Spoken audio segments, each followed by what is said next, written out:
You have served as the DGP of Jammu and Kashmir. Home Minister Shah raised the question of rising radicalization and terror recruitment, which is leading to civilian killings. What do you think can lead? Is there some kind of course correction that is needed to tackle this security crisis?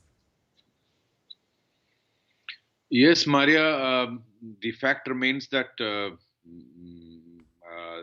boys are still getting radicalized and joining terrorism, sponsored from across the border. There is no doubt about it. That's why if you kill 150, another 125 join. So that is our weakness, which Pakistan ISI and the Pakistan Army exploits.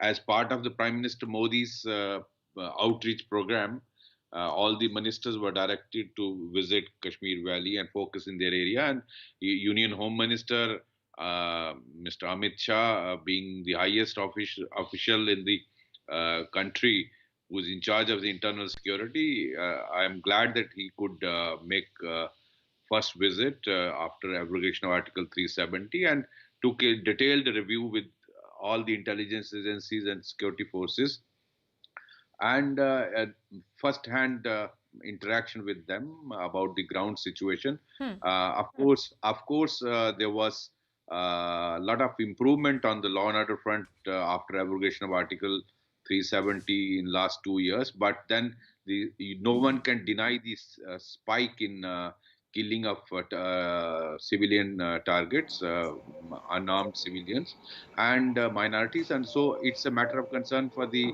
country. Okay, Home Minister review. Then Mr. Vaid, now one more point. Another point I want to mention is his visit to the residence of our late Inspector Mathir Parvez was a very, very salutary visit. It actually sends a message to every constable of J&K police on the ground that the whole country is behind them, and there's somebody to look after, take care of their families. So it has a message in that visit. So that actually J&K police has sacrificed 1,600 people in this fight, and thousands of them got injured.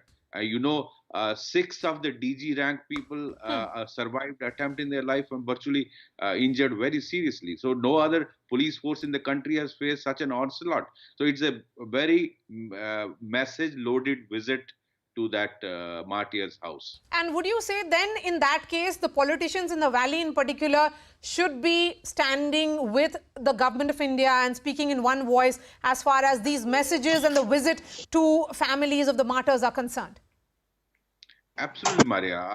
While I absolutely believe that opposition have every right to question the government. That is what democracy is about. Yes. It is the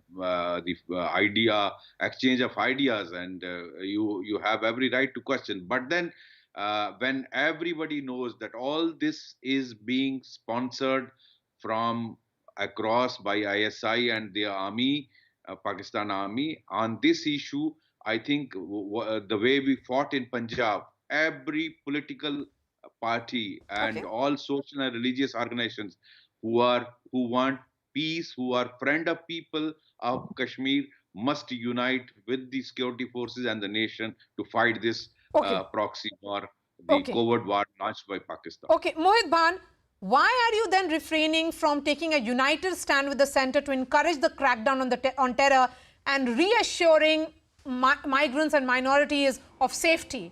Who is really helped by this politics of adversity that is happening? Just I'll wrap it up in 1 minute. See, we have stood in unison whenever such an dastardly act has happened. Even we went ahead, our youth wing went ahead and held a unity march when Mr. Bindru was assassinated, and we were detained by the police for taking out the unity march.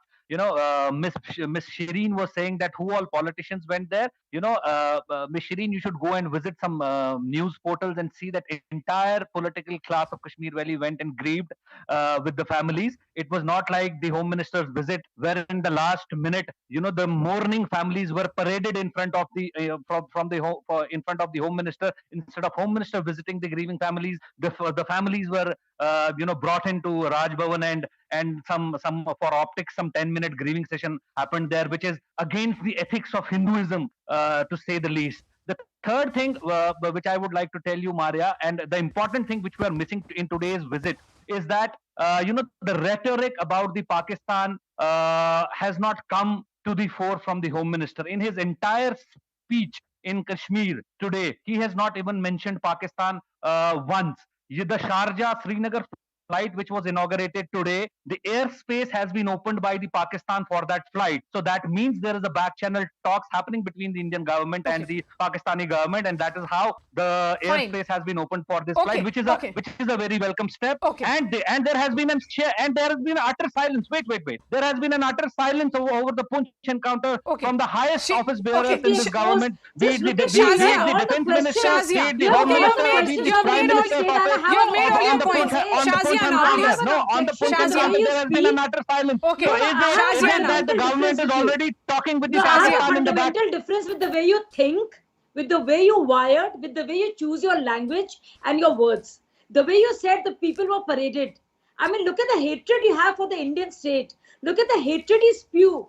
I mean, how can you not say that people came to meet the Indian Home Minister who reached out and said that I am here to connect with all of you? Who actually mentioned the reasons why internet was banned.